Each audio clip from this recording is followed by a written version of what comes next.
नमस्कार, अपना उत्तर प्रदेश देख रहे हैं आप। मैं हूं आपके साथ वरुण गोयल। उत्तर प्रदेश को वैश्विक निवेश का केंद्र बनाने की दिशा में सीएम योगी के जापान दौरे पर बड़ी सफलता मिली है। जहां जापान दौरे के पहले दिन ही करीब 11,000 करोड़ रुपए के निवेश से जुड़े एमओयू पर हस्ताक्षर हुए। वहीं जापान की कई बड़ी कंपनियों ने उत्तर प्रदेश में उद्योग स्थापित करने और अपने कारोबार का विस्तार करने में रुचि दिखाई है। 3 तस्वीरें आप इस वक्त देख रहे हैं, जहां पहली तस्वीर में सीएम योगी जापान के पूर्व अर्थव्यवस्था, व्यापार और उद्योग मंत्री यासुतोशी निशिमुरा के साथ उन्होंने बैठक की। दूसरी तस्वीर में यामानाशी प्रीफेक्चर के गवर्नर कोटारो नागासाकी और उनके प्रतिनिधिमंडल के साथ बैठक की, जहां आपसी सहयोग, निवेश और विकास से जुड़े विषयों पर सकारात्मक चर्चा की गई। वहीं तीसरी तस्वीर टोक्यो में सीएम योगी ने कार्यकारी महाप्रबंधक शिगेकी तानाबे और उनकी टीम से मुलाकात कर लॉजिस्टिक पार्क, वेयर हाउसिंग और मल्टी मॉडल परिवहन अवसंरचना पर विस्तृत चर्चा की। साथ ही कार्यक्रम को संबोधित करते हुए सीएम योगी ने बताया कि उत्तर प्रदेश में निवेश सुरक्षित हुआ है, यूपी में आज स्केल भी है और उसे स्किल में बदलने की क्षमता भी है।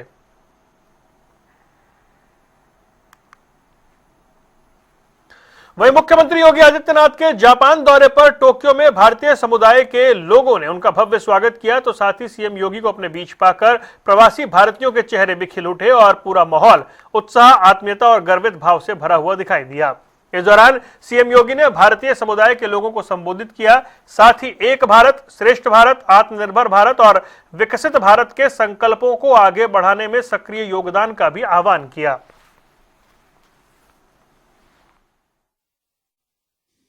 निवेश के लिए कल और परसों 2 दिन हम सिंगापुर में थे। कौन ऐसा निवेशक न हो किसी भी क्षेत्र का। कोई सोचता था भारत में कभी सेमीकंडक्टर में निवेश होगा।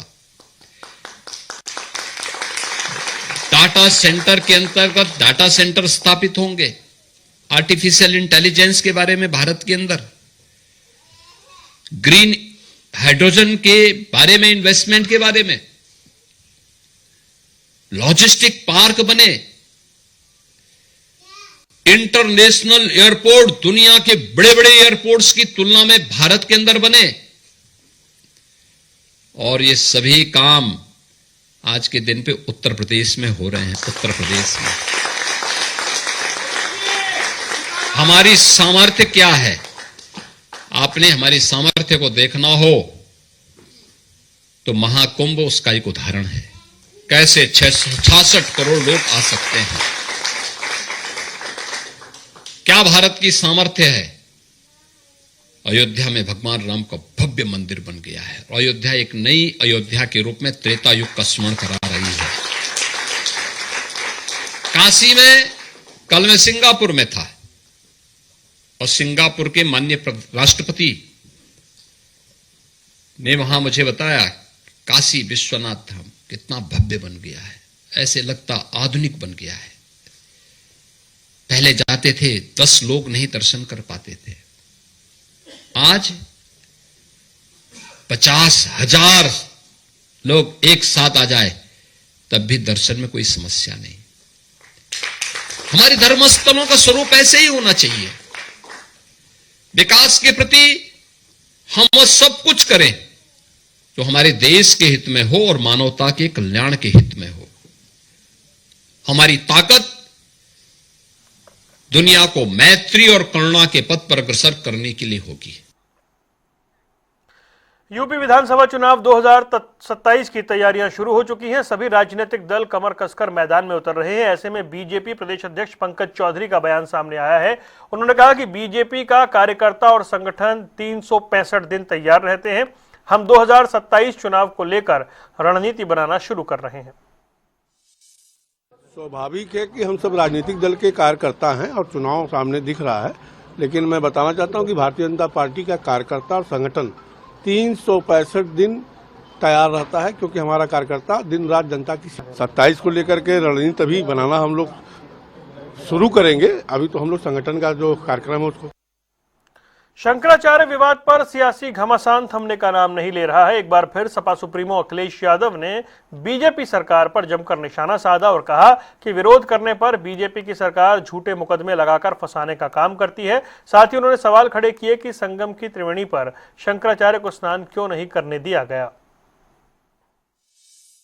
शंकराचार्य का सम्मान बचाने की जरूरत है और बीजेपी का चरित्र और करेक्टर आपने देखा है, जो उसके खिलाफ बोलेगा उसकी आवाज बंद करने के लिए उन्होंने कानूनी कोई मदद लेनी पड़ेगी। तो कानूनी मदद के लिए अधिकारियों के माध्यम से न जाने क्या क्या कराएंगे। आपके यहाँ भी एक पत्रकार के साथ ऐसा ही व्यवहार हुआ था बहुत पहले, उस समय गुजर गया। कानपुर का है, लखनऊ का है, और कई जगह ऐसी सूचना मिलती, न केवल पत्रकार बल्कि राजनीतिक तौर पे भी अगर कोई विरोध करता है तो उसके लिए अधिकारियों के माध्यम से कब झूठे मुकदमे लगा दें। तो पौराणिक परंपरा और हमारे सनातन धर्म की त्रिवेणी पर गंगा स्नान नहीं करने दिया। सोचिए, वो आध्यात्म का स्थान है, हमारी त्रिवेणी है वो, वहां पे पूज्य शंकराचार्य जी को स्नान क्यों नहीं करने दिया, ये बड़ा सवाल है। और पुलिस ने धक्का मार के उनके रथ को बाहर कर दिया। उनके बटुक, उनके जो सेवा या उस संस्था साथ चलते हैं, उनकी चुटिया पकड़ करके, बताइए, डिप्टी सीएम माफी मांग रहे हैं। एक डिप्टी सीएम कह रहे हैं हम चरण वंदन करेंगे, बताइए आप, हम लेट करके माफी मांगेंगे। और उसके बाद क्या हुआ, और अब झूठा मुकदमा लगा दिया, बताइए। शंकराचार्य स्वामी अभिमुक्तेश्वरानंद सरस्वती और उनके शिष्य मुक्तानंद गिरी ब्रह्मचारी के ऊपर यौन शोषण का केस दर्ज कराने वाले शाकुंभरी पीठाधीश्वर आशुतोष ब्रह्मचारी ने शंकराचार्य को तत्काल जेल भेजने की मांग की है। साथ ही उन्होंने कई खुलासे करने का दावा करते हुए गंभीर आरोप लगाए। वार्ता की है और बड़े खुलासे किए। आज आपने किस नाम का खुलासा कर रहे हैं, क्या कहिएगा? आज मैंने खुलासा किया है, जो असली जो बच्चों को, भट्टुकों को खरीद के लेके आता है, बाढ़ पीड़ित जो इलाके हैं, राज्य हैं, वहां से लाता है, जिनके माता पिता खत्म हो जाते हैं, उनको आश्रमों में रखते हैं, उनको खुआते पियाते हैं, और जब वीआईपी आते हैं कांग्रेस और समाजवादी पार्टी के लोगों के सामने परोसने का काम करते हैं। कौन है वो? नाम तो जल्दी आपको बताएगा, मैं नाम बता नहीं सकता हूँ। सीईओ प्रकाश उपाध्याय यही काम करता है, यही काम करता है, और बहुत बड़ा घोटाला भी वही करता है। इसलिए करता है, इसलिए इसको कुछ नहीं कहते हैं लोग, क्योंकि वह इनका सब राज उसके पास है। कांग्रेस के कौन बड़े नेता हैं सपा के? नाम अभी नहीं बता सकते, हमारी हत्या हो जाएगी भैया। अच्छा, आप कह रहे डिप्टी सीएम का भी इसमें षड्यंत्र कॉल डिटेल में नाम आया, क्या है वो? डिप्टी सीएम का षड्यंत्र पे नाम आया है कि वह धरना प्रदर्शन जो माघ मेले में कराया गया, उसमें उनका सबसे बड़ा भूमिका है। उन्होंने कहा है कि मैं जब आऊंगा जब भी आप पानी पीना, और मैं पिलाऊंगा पानी जब धरना खत्म करना। घर के विभीषण आप बता? एक कुर्सी की लड़ाई है। अच्छा, ये बताइए, जो बच्चों के साथ हो रहा था, उसमें बच्चों का बयान भी आप कह रहे हैं कोर्ट में हुआ है, किस तरह से बयान हुआ है, उसमें क्या है? जो सबूत गए थे लैब में, उसमें क्या रिपोर्ट पॉजिटिव आई है? देखिए, अभी रिपोर्टें तो आएंगी, परंतु प्रथम दृष्टया सभी रिपोर्टों में कुकर्म की पुष्टि हो रही है, और माननीय न्यायालय में कलमबंद बयान होता है। वो हमें पता नहीं है क्या क्या हुआ है, पर हमारे बच्चों ने जो कहा है हमें पता है, हमारे भटकों ने जो कहा है हमें पता है। किस तरह का खतरा आप बता रहे हैं? हमारी हत्या हो सकती है, हमारे पीछे गाड़ियां भी लगाई जा रही हैं, आदमी भेजे जा रहे हैं, वकील की भेष में भेजे जा रहे हैं, कोई पत्रकार के भेष में भी हमारे पास आ गया था परसों। तो खैर, हम 3 दिन से छुपे थे, और सभी चीजें मैंने प्रशासन को बता दी थी। हमारे भटकों को, जितने हमारे भटुक हैं दोनों, और हमारी हत्या होने की आशंका है। देखिए, बड़ी चीज आरोप लगाए, हत्या का आरोप लगाया है, साथ ही डिप्टी सीएम पे भी उन्होंने आरोप लगाया है कि डिप्टी सीएम भी धरने के षड्यंत्र में थे, और ये बड़ा आरोप है। और अब देखना होगा इसमें आगे क्या होता है और किस तरह से जांच आगे जाती है और किस तरह की कार्रवाई होती है। मगर आशुतोष पांडे के द्वारा ये बड़ा बयान आरोप लगाया गया है बयान देते हुए। अब इसमें किस तरह की कार्रवाई होगी, देखने वाली बात होगी। वीडियो जर्नलिस्ट सामू कुशवाहा के संग सैयद मोहम्मद आमिर, प्रयागराज। एक तरफ आशुतोष ब्रह्मचारी ने शंकराचार्य पर आरोप लगाया कि उन्हें और उनके साथियों को खत्म करने की साजिश हो रही है, तो वहीं दूसरी ओर शंकराचार्य अभिमुक्तेश्वरानंद प्रेस वार्ता कर आरोप लगा रहे हैं कि केवल झूठे भ्रमित आरोप लगाए जा रहे हैं। साथ ही आशुतोष ब्रह्मचारी के ऊपर जल्द ही विधिक कार्रवाई की जाएगी। ऐसा है कि हमको इस बात का दुख है कि जो लोग श्रद्धा के साथ, समर्पण के साथ, निष्ठा के साथ ज्योतिर्मठ की सेवा कर रहे हैं, उनमें हमारे सीईओ श्रीमान चंद्र प्रकाश उपाध्याय जी हैं। उनके नाम को बदनाम करने का काम इस व्यक्ति के द्वारा किया जा रहा है। यही नहीं, अपना पूरा जीवन समर्पित करके हमारे पूज्यपाद गुरु जी महाराज के बाद के दिनों के सबसे बड़े सेवकों में से एक अरविंद मिश्रा जी का नाम इस व्यक्ति के द्वारा बदनाम किया जा रहा है। हमारे विद्यालय में पढ़ करके अपना पूरा जीवन विद्यालय के संवर्धन में समर्पित कर देने वाले ब्रह्मचारी मुकुंदाना, वो इसी विद्यालय के छात्र थे और विद्यालय में इतना अच्छा उनको लगा कि उन्होंने कहा मैं इस विद्यालय को बढ़ाने के लिए अपना जीवन समर्पित करता हूँ। उनका नाम घसीट करके बदनाम किया जा रहा है। ये जो काम है, और यही नहीं, हमारे हर विद्यालय के बच्चे को बाढ़ पीड़ित इलाके से लाया गया है, पैसा देकर के लाया गया है। हमारे विद्यालय में संभ्रांत घरों के उच्च कुल के छात्र आकर के अध्ययन कर रहे हैं। उनके माता पिताओं को, उनकी प्रतिष्ठा को खंडित करने का काम इनके द्वारा किया जा रहा है। इससे हमको शोक हुआ है, दुख हुआ है। हम बिल्कुल इसका खंडन करते हैं और प्रतिवाद भी करते हैं कि ये नहीं किया जाना चाहिए। ये लोग बहुत ऊंचे लोग हैं जिन्होंने अपना सर्वस्व समर्पित करके ज्योतिर्मठ के जो कल्याणकारी कार्य चल रहे हैं उसमें अपना योगदान किया है और कर रहे हैं।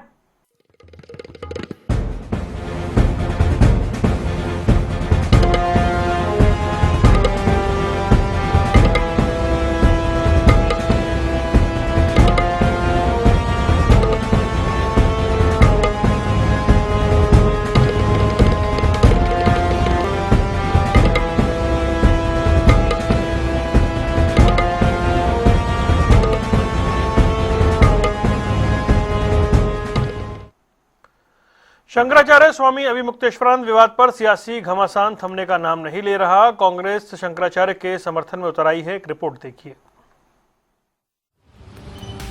लखनऊ से बड़ी राजनीतिक खबर सामने आ रही है। लखनऊ में कांग्रेस पार्टी खुलकर शंकराचार्य के समर्थन में उतरती दिखाई दे रही है।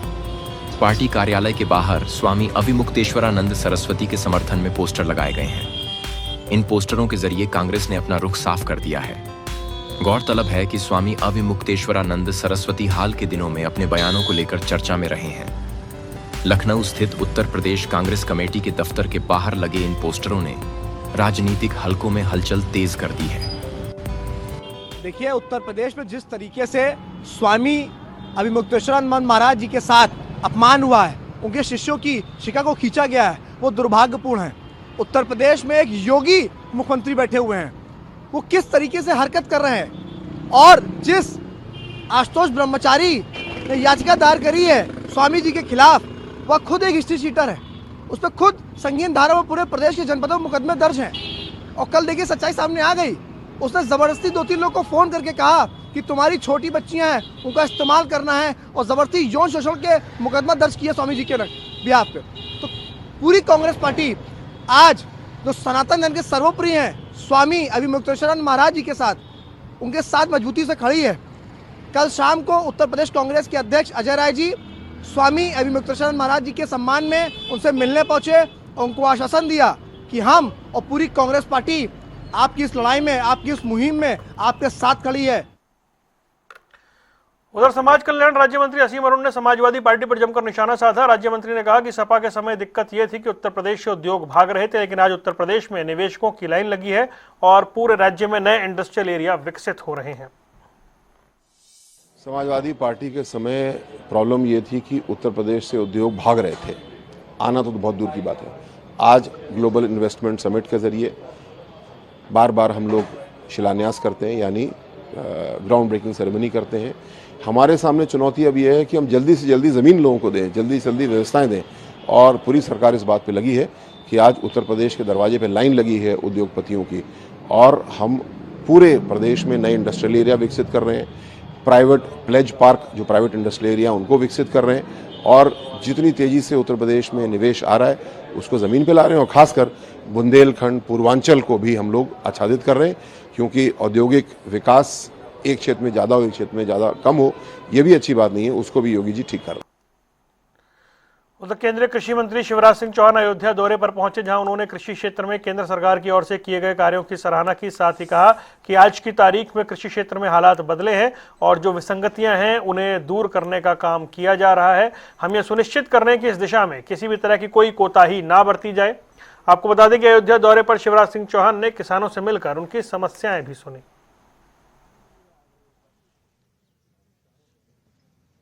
थोड़ा इसके बारे में बता दीजिए यहीं पे आप यहाँ पे। कृषि विज्ञान केंद्र किसानों तक नई बीजों की किस्में हो, तकनीकी हो, कृषि पद्धतियां हो, उनको पहुंचाने का हमारा सबसे सशक्त माध्यम है। और मुझे खुशी है कि कृषि विज्ञान केंद्र मसौदा के अंदर जो 11 विकास खंड आते हैं, प्रखंड आते हैं, उनमें ये एक्सटेंशन का काम भी कर रहे हैं। नई किस्मों के भी यहाँ प्रयोग चल रहे हैं। अभी हमने देखा आलू, पहले जो लाल पहाड़ी आलू था जिसकी कीमत ज़्यादा नहीं मिलती थी, उसकी जगह एक दूसरी वैरायटी डेवलप की है जिसका उत्पादन से लेके और कीमत तक दोनों का लाभ किसानों को मिला है।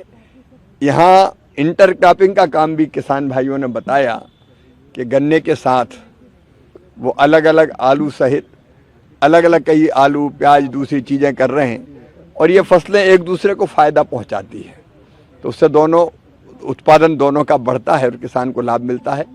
हमारे यहाँ छोटी जोत वाले किसान ज़्यादा हैं और इसलिए एक रास्ता है इंटीग्रेटेड फार्मिंग का, मतलब केवल गेहूँ या धान या गन्ने की अकेले खेती ना करें, उसके साथ फल, सब्जियां, फूल, औषधि खेती, पशुपालन, बकरी पालन, मछली पालन, मुर्गी पालन, अलग अलग तरह के कई काम करे तो किसानों की आय बढ़ती है। यहाँ जो किसान उपस्थित ने बताया है, हमारा उद्देश्य है देश की खाद्य सुरक्षा सुनिश्चित करना, पोषण युक्त आहार सबको मिले और किसान की आमदनी बढ़े।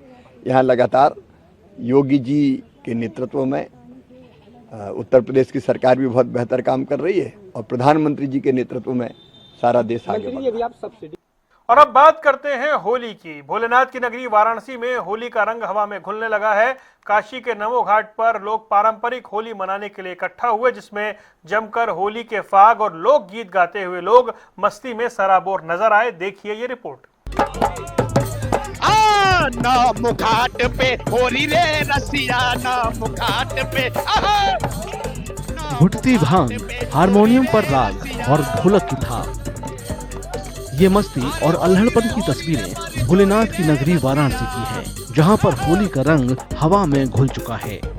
काशी के नमो घाट पर लोग पारंपरिक होली मनाने के लिए इकट्ठा हुए और सभी ने भांग की छनी हुई स्पेशल ठंडाई पी और जमकर होली के फाग और लोकगीत गाते हुए मस्ती में सराबोर हो गए। झोली रे रसिया के कर हाथ, चोरी रे रसिया आज नमो पे होली रे रसिया, नमो घाट पे।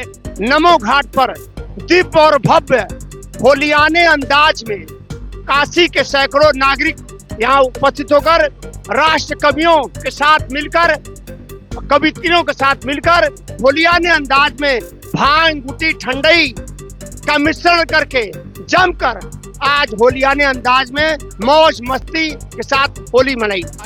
लोग यहाँ पर एक दूसरे पर गुलाल डालते रहे और रंगों की बौछार करते रहे। होली का त्योहार 4 मार्च को पूरे देश में मनाया जाएगा, लेकिन कई शहरों में होली की खुमारी अभी से चढ़ने लगी है।